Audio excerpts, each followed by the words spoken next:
وہ کہتا میں ویکھی میرے نال گل کیتی انہیں. تو بادشاہ سلامت صاحب 2 گارڈز کو کہتے ہیں کہ اس کے ساتھ جاؤ, جنگل میں جاؤ, کھوپڑی کو ڈھونڈو, اگر وہ کھوپڑی ایک لفظ بھی نہ بولی تو یہ زندہ نہیں بچنا چاہیے جو شیر کا شکاری ہے. وہ لے جاتے ہیں اس کو جناب. کئی دنوں کی خاک چھاننے کے بعد وہ پہنچتے ہیں, کھوپڑی آگے پڑی ہوتی ہے. کیگوا صاحب کھوپڑی چوکتے ہیں, کہتے ہیں 10 پلیے لوگ تو اتنے کیویں آئی. تو کھوپڑی نہیں بولتی. وہ جناب دیکھتا ہے کہ یہ تو موت سر کے اوپر کھڑی ہے, کیونکہ جو گارڈ ہے ان کو بادشاہ کا حکم تھا کہ اس کی توڑ اتار دینی ہے آپ نے. وہ جناب ترلے اللہ رسول دے واسطے بندہ بول پایا پلیے لوگ کے, لیکن وہ نہیں بولتی, اس نے نہیں بولنا تھا. تو جناب وہ کہتے ہیں چل بھائی گوڑیاں پار ہو جا. وہ جھکتا ہے, اس کی توڑ لا کے وہ سائڈ پہ کر دیتے ہیں. اب جب توڑ اترتی ہے, سر تن سے جدا ہوتی ہے, تو وہ لڑکتی رول ہوتی ہوئی اسی کھوپڑی کے پاس جا کے ٹھہر جاتی ہے. تو وہ جو پہلی والی کھوپڑی تھی جو کیگوا کو جو ملی تھی شیر کے شکاری کو, وہ اب اس شیر کے شکاری کی کھوپڑی سے کہتی ہے ہاں بھائی کدھر کیویں آیا, کیسے آئے ہو یہاں پہ. تو اس نے وہی جواب دیا باتیں مجھے یہاں پہ لے آئیں, سر خان صاحب کو باتیں لے آئیں یہاں پہ. سوال یہ ہے کہ یہ ترمیم انیشیٹ کیوں ہوئی؟ گلاں نے مرواتا سر, خان صاحب دیاں گلاں نے. خان صاحب اچھے, ایک تو مطلب وہ ہوتا ہے نا کہ بندے کو بولنا چاہیے. ظاہر ہے کہ زندگی جو ہے یہ ایک اعتدال کا نام ہے. خاموش آدمی جو بڑا انٹروورڈ ہو یا جس کو بات چیت کرنے میں یا جس کو قدرت کلام حاصل نہ ہو, وہ بندہ جو ہے وہ لیڈر نہیں بن سکتا. لیڈر کے لیے جو ہے وہ قادر الکلامی اور جناب اس کو فن خطابت آتا ہو, لیکن یہ بھی ضروری ہے کہ اس کو یہ پتا ہو کہ خطاب کب فرمانا ہے اور کتنا فرمانا ہے, کتنا ضروری ہے. خان صاحب کو جناب کی جو زبان ہے وہ ان کے کنٹرول میں نہیں ہے.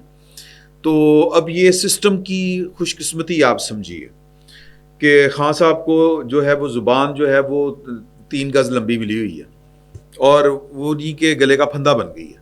تو انہوں نے وہاں پر بیٹھے ہوئے, یعنی جیل میں, جب ہم کہتے تھے کہ یار کہ یہ جیل میں ان کو اس طرح سہولتیں ملی ہوئی ہیں, ان کو وکلا مل رہے ہیں, عدالت لگی ہوئی ہے, اور پھر جناب صحافی مل رہے ہیں, یہ روزانہ جو ہے وہ لمبی چوڑی وہاں پہ جلسہ کرتے ہیں, پریس کانفرنس کرتے ہیں.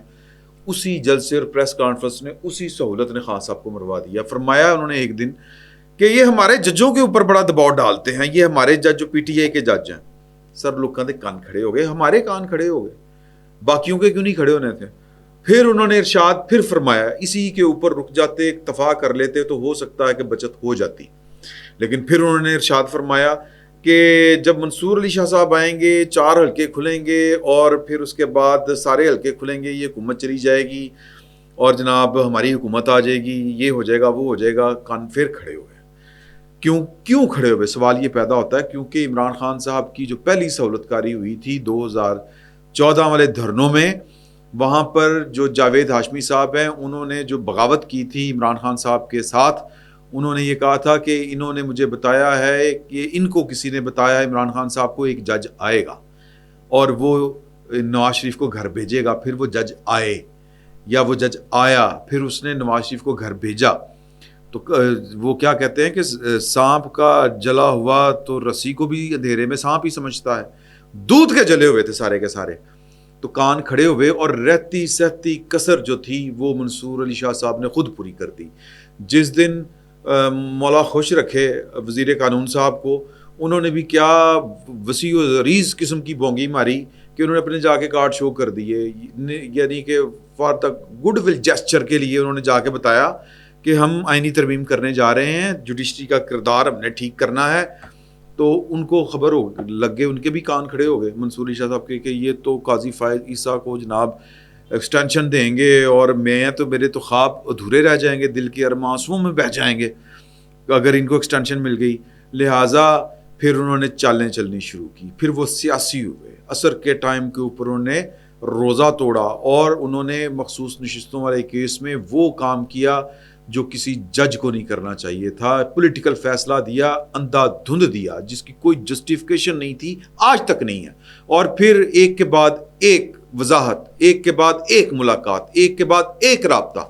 مکمل سیاسی جماعت کا کوئی ورکر لیڈر جس طرح جوڑ توڑ کرتا ہے، یہ 8 کے 8، اور ان میں سے منصور علی شاہ صاحب نے اسی طرح کے کام کیے. ہمارے دوست ہیں جناب اعزاز سید صاحب، انہوں نے کہا کہ جی کہ ابھی وہ جج ہیں تو میں بتا نہیں سکتا، لیکن میرے سورسز کہتے ہیں کہ ان کے ایک سیاسی جماعت کے ساتھ رابطے تھے، تو یہ سارے کام کر رہے تھے. اس طرح کا جج چیف جسٹس افورڈیبل ہی نہیں ہے. تو اب اس میں آپ کسی کی بدنیتی کہیں یا اس میں آپ کسی کی کہیں کہ نیک نیتی کہیں، لیکن فائدہ ریاست کو ہوا، ملک کو ہوا کہ ایک ٹیڑھا کام سیدھا ہو گیا. تو یہ کریڈٹ جو ہے یہ عمران خان صاحب کی زبان کو جاتا ہے. اگر عمران خان صاحب نہ بولتے تو منصور علی شاہ صاحب کو دوسرا کریڈٹ جاتا ہے یہ اس ترمیم کا. اگر وہ ایکٹیو نہ ہوتے، اپنی کرسی کے لالچ میں نہ پڑتے، تو شاید قوم کا اتنا بڑا بھلا نہ ہو سکتا تھا. باقی رہ گئے انسنگ ہیرو. دیکھیں وہ ہم نے جو فرنٹ کے اوپر تھے ان کا ذکر کر دیا، ان کا کردار ہے اور ان کا بڑا باریک کردار ہے کہ انہوں نے جو ترامیم جو تھی وہ مجوزہ تھیں، جو پرپوزڈ تھیں، جو پاکستان کی اسٹیبلشمنٹ کی طرف سے بھی تھیں اور جو حکومت کی طرف سے بھی تھیں، ان میں کچھ معاملات اس طرح کے تھے کہ جس میں پاکستان جو ہے وہ ایک کھائی سے نکل کے دوسری کھائی میں گر سکتا تھا. لیکن اس کے باوجود پاکستان کے سیاستدانوں نے اپنا راستہ بنایا. یہ کریڈٹ پاکستان کے ان سیاستدانوں کو جن کا ہم نام لے چکے ہیں، جن کے بار بار ذکر ہو چکے ہیں، جنہوں نے کل قومی اسمبلی میں اور سینٹ میں کھڑے ہو کے اس تاریخی واقعے کے اوپر اپنے اپنے خیالات کا اظہار کیا، وہ سب کو یہ والا کریڈٹ جاتا ہے. ایون پاکستان تحریک انصاف کی لیڈرشپ، میں عمران خان صاحب کی بات نہیں کر رہا، باقی لیڈرشپ جو ہے ان کو جاتا ہے. تو عمران خان صاحب کے ساتھ ملاقات کے بعد تو پھر وہ جتنا بھی پازیٹیو کام کیا گیا تھا وہ سارے کا سارا دھرا کا دھرا رہ گیا. لیکن جتنی بھی ترامیم ہوئی ہیں ان میں پاکستان تحریک انصاف کی مکمل انپٹ شامل تھی. اب سوال یہ پیدا ہوتا ہے کہ انسنگ ہیرو کون سے تھے؟ یہ انسنگ ہیرو وہی تھے جنہوں نے کل پاکستان تحریک انصاف کو واویلا کرنے سے یا پھر اودم مچانے سے یا پھر فساد برپا کرنے سے اور ماحول خراب کرنے سے، یا کہہ لیں کہ اور بھی جو بھی آپ کہنا چاہیں کہ پارلیمنٹ کے اندر کوئی دنگا فساد کرنے سے رکے رکھا. وہ ڈنڈا کس کا تھا؟ وہ انسنگ ہیروز کا تھا. یہ اسی مہم کا پارٹ تھا کہ یہ پرسکون اور بڑی سموتھ ٹرانزیشن ہو یا انہی ترمیم کو منظور کرنے والی. تو جو کل پاکستان تحریک انصاف ماں سوائے ایک احتجاجی خطابات کے علاوہ وہ کچھ نہیں کر سکی، نہ پارلیمنٹ کے اندر انہوں نے کچھ کیا، نہ پارلیمنٹ کے کچھ باہر کیا. اس کے پیچھے ڈنڈا تھا، اس کے پیچھے خبردار وہ ایک جو تنبیہ ہوتی ہے وہ تھی کہ اے نہیں ہوئے گا، جے اے کیتا تو پھر او ہوئے گا جو آپ افورڈ نہیں کر سکیں.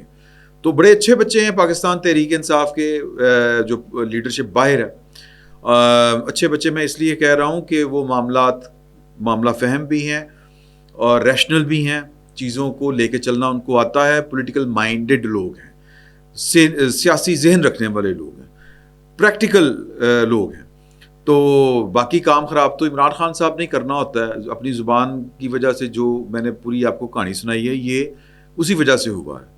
تو انسنگ ہیروز کون ہیں؟ سر بڑا کلیئر کٹ انسنگ ہیرو ہیں. Number 1 chief justice of Pakistan. اگر چیف جسٹس آف پاکستان قاضی فائز عیسیٰ کی جگہ کے اوپر کوئی اور، جو ظاہر ہے کہ یہی ہے نا جج جو دستیاب ہیں، جو بینچ کے اوپر موجود ہیں، ان میں سے آپ ایک ایک کو اٹھا کے دیکھیں کہ اگر یہ چیف جسٹس ہوتے وہ یہ کام ہونے دیتے، یہ ترمیم منظور کرنے دیتے، عدلیہ کے جو بے ڈھنگے سے پر نکلے ہوئے تھے اور کچھ ضرورت سے زیادہ نکلے ہوئے تھے ان کو کانٹنے چھانٹنے کی اجازت دیتے؟ بالکل نہ دیتے.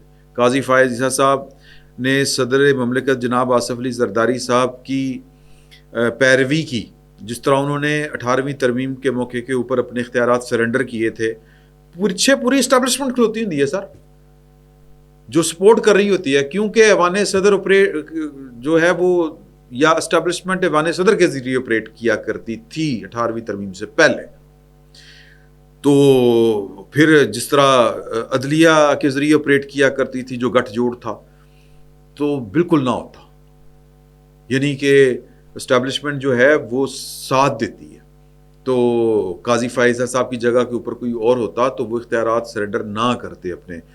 پریکٹس اینڈ پروسیجر ایکٹ انہوں نے آئین کو بالادست سمجھا, کہا, ثابت کیا.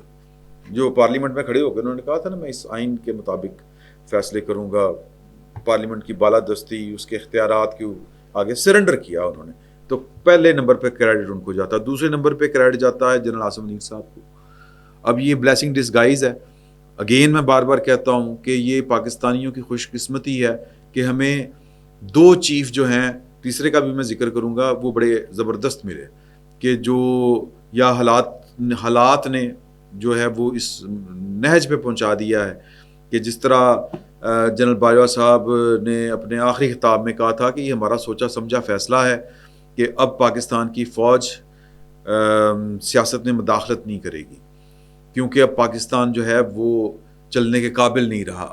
اب اگر پاکستان چل سکتا ہے تو آئین کے مطابق ہی چل سکتا ہے. تو یہ آئین کے اندر ٹیڑھ پن تھے جو دور ہوئے, جن کو پارلیمنٹ نے 18ویں ترمیم میں دور کرنے کی کوشش کی تھی. تو جنرل عاصم منیر صاحب نے برضا و رغبت کہہ لیں یا بامر مجبوری کہہ لیں, آپ جو بھی کہنا چاہیں, لیکن میں اس کو برضا و رغبت کہوں گا کہ انہوں نے سپورٹ کیا. یہ اگر پاکستان کی اسٹیبلشمنٹ جو ہے وہ جوڈیشری کے ساتھ کھڑی ہوتی تو یہ نہیں ہو سکتا تھا. تو میں اس پر زیادہ بات نہیں کرنا چاہتا. اب پیچھے ان کی ٹیم بچتی ہے, اس کا بھی ذکر کریں گے. تیسرا چیف جو ہے وہ چیف الیکشن کمشنر ہے. ان کا کردار ذرا تھوڑا سا کم ہے, لیکن موڈا پورا دیا ہے انہوں نے اس پورے سسٹم کو ٹھیک کرنے کے لیے. آگے آ جائیں کہ باقی جو ہے وہ ڈنڈا کس کا چلا, عاصم ملک صاحب کا چلا. ڈنڈا چلا ہے جنرل فیصل نصیر کا چلا ہے.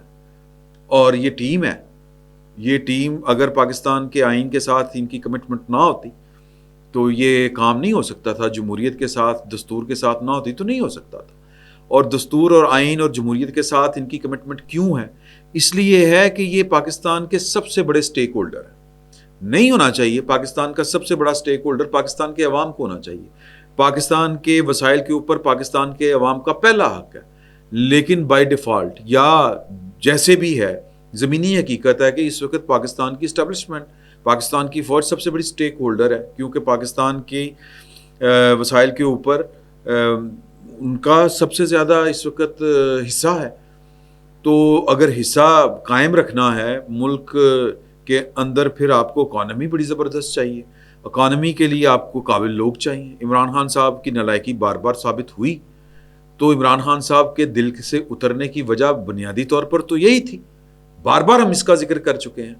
ادروائز کیا آئیڈیل, یہ کیا لیتھل کمبینیشن تھا, آئیڈیل کمبینیشن تھا کہ جن سیاسی جماعتوں نے پاکستان کے اندر آئین اور دستور, پارلیمنٹ, پاکستان کے عوام کی بالادستی کے خواب دیکھے, اس کا مطلب یہ ہے کہ وہ پاکستان کی اسٹیبلشمنٹ کو چلتا کرنا چاہتی ہے. تو اسی لیے عمران خان صاحب کا جو تھا وہ تجربہ کیا گیا, لیکن وہ ناکام اس لیے ہوا کہ عمران خان صاحب اسکلڈ نہیں تھے. کیا اس کو کہیں گے کہ ان کی جو ہے وہ استبداد جس کو کہتے کیپیسٹی نہیں تھی, ان سے ہوا ہی نہیں, وہ تھے ہی نہیں, وہ اس قابل ہی نہیں تھے. تو باقی نفرت تو عمران خان صاحب سے کوئی نہیں تھی. ہاں اب ہو چکی ہوگی ان کی زبان کی وجہ سے, جس کا ہم پہلے ذکر کر چکے ہیں. تو credit goes to the team. یہ انسنگ ہیروز ہیں, اور جو سامنے والے ہیروز ہیں ان کا بھی ذکر ہو رہا ہے, اور وہی کریڈٹ انہی کا بنتا ہے. لیکن جو پیچھے محرکات ہوتے ہیں ان کا ذکر نہ کرنا بھی زیادتی تھی. یہ پاکستان کی یہ جو موجودہ حالات ہیں, پازیٹیو ایک کام ہوا ہے, اس میں یہ جو کردار ہیں یہ ان کے یا یہ جو میں نے آپ کو افراد گنوائے ہیں یا جو میں نے ادارے آپ کو گنوائے ہیں, ان کا کردار ہے. اور آپ کو اچھا لگے یا برا لگے وہ ہے, تو ذکر کر دینا میرا خیال ہے ٹھیک لگا مجھے, میں نے کر دیا. پتہ نہیں آپ کو یہ کیسا لگا. ایک جمہوریت پسند شخص کو برا لگے گا, لیکن یہ ہے ایسا ہی ہے. کوئی وقت اتنا ہی, بہت شکریہ.